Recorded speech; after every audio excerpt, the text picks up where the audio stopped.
of Taiwan. I'm Ethan Liu with news from here in Taiwan and around the world. U.S. chip giant AMD is setting up new research centers in Taiwan South. AMD plans to open centers in Tainan and Kaohsiung. They aim to develop artificial intelligence and advanced semiconductor technology. It's part of the country's push to become a global R&D hub.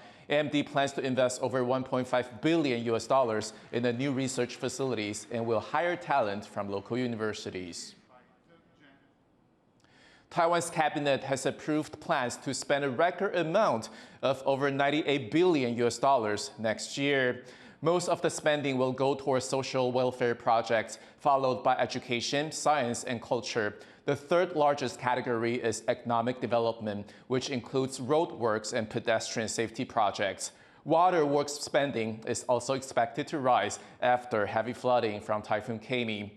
Defense spending will account for almost 15% of the budget, on top of special allocation for fighter jets and improvements to naval and air combat readiness.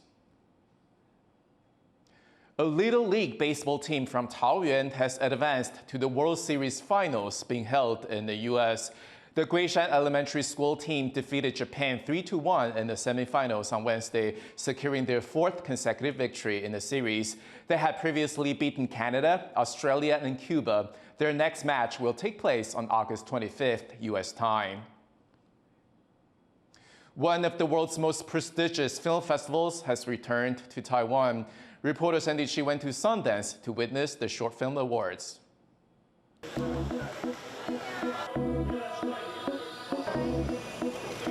Welcome to Taipei! Rolling out the red carpet for the unsung heroes of TV and film. The sound directors, designers, and photographers behind hits like Game of Thrones, Thor: The Dark World, and The Joker are all gathered here in Taipei for the Sundance Film Festival Asia. Ladies and gentlemen, let's welcome Kim Yatani, Heidi Wicker. Sundance is the largest independent film festival in the world. And this year, it's holding its Asia event in Taiwan for the second time. There's so much talent here. There's obviously a great film school system here, which is really cool and exciting to see. And they're just so engaged. And the conversations I see them have with our visiting filmmakers, they're really inspiring to us. We want to be a little bit of everything. There's a place for every kind of filmmaker's work at our festival, and that's what we really want people to know. The festival intends to foster exchanges between filmmakers in Taiwan and the international community. It also provides a vulnerable opportunity to discover and nurture Taiwanese talent. I think one thing as a talent agent that we're always looking for is people who are unique, people who are authentic, and artists who kind of speak to something that feels new and different. That talent was on full display at the short film competition, with a shortlist containing 6 movies by Taiwanese filmmakers. The winner is Lin Qianyu.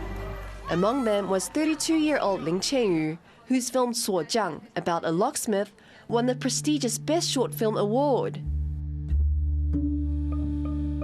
我觉得是很大的肯定啊，就是自己看的片被不管是评审团还是就是观众们看见，然后被他们支持，我觉得是非常大的肯定，然后也给我更多的动力去继续拍片。 The judges say that every shortlisted film was intriguing and had its own unique voice, but that Suojiang stood out from the rest.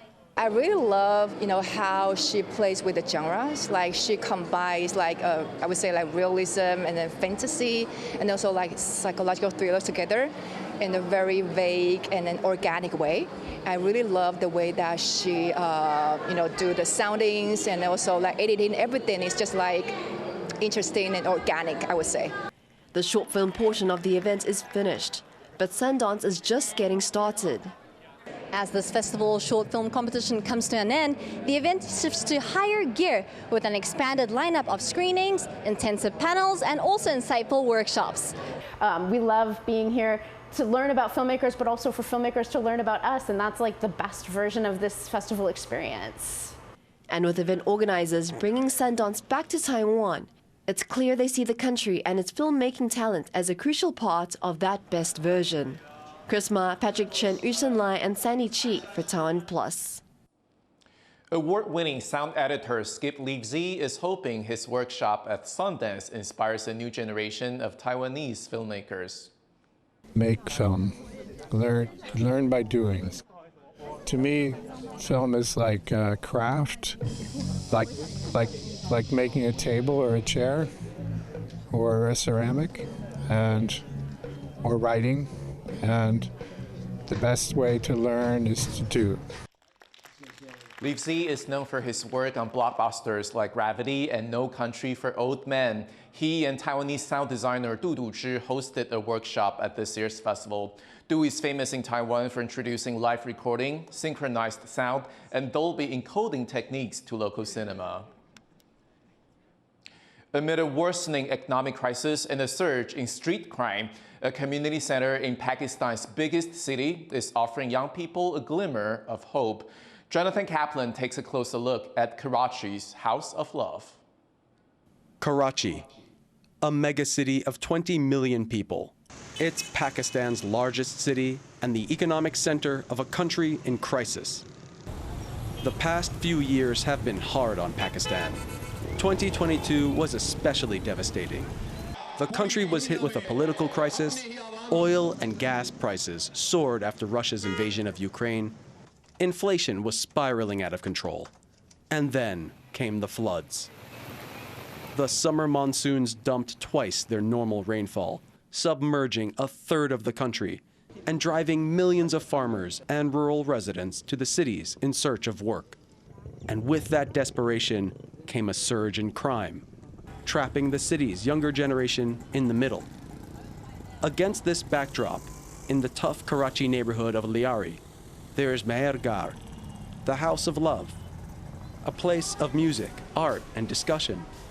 For students, it's a refuge from the violence outside its walls. अगर मेहरगर ना होता तो शायद मैं आज university में पढ़ ना रहा होता. शायद मैं वो रास्ता ढूंढ ही नहीं पाता कि मुझे क्या करना चाहिए. क्योंकि इंसान ना जब पैदा होता है तो वो किसी पर्पस के लिए पैदा होता है. शायद मैं अपना वो पर्पस मिस आउट कर जाता. Mehergar was founded by 5 Liari locals who dreamt of a better world for their young neighbors. Co-founder Parveen Naz sees a deeper purpose for the space she's created. Basically, concept ही हमने निकाला था कि counter the violence extremism. We facing too much violences. चाहे वो आपके religious violence हो, चाहे आपके terrorism हो, हर तरह से हम वायलेंस यहाँ फेस कर रहे हैं. तो उसी को काउंटर करने का कि फीस बिल्डिंग पे हमें काम करना है. मेहरदर का वो मकसद था. The center offers workshops for teachers and students. It hosts open mics for music and poetry. There are art classes and book drives. It's a gathering place for the city's young residents. तो मैं आते ही art work करती हूँ अपना और drawings बनाती हूँ. Social यहाँ पर हमें वाईफाई भी प्रोवाइड है. सोशल मीडिया के थ्रू में जो मुझे सीखना होता है लाइक वीडियोस एडिट करना या फिर आर्ट के कुछ स्किल्स सीखने होते तो मैं यहाँ पर आके करती हूँ. Young people here also have access to 24-hour electricity, backed up by batteries that charge during the patches of time the neighborhood has power. It's an oasis, a shining light in the dark, but a small one. उस पे काम करने की अशद ज़रूरत है. हर गली कोने कोचे में आप जाएंगे आपको ड्रग सेलर्स मिलेंगे. आपको ऐसे नौजवान मिलेंगे जिन्होंने पिस्टल पकड़े हुए हैं और वो स्नैचिंग कर रहे हैं.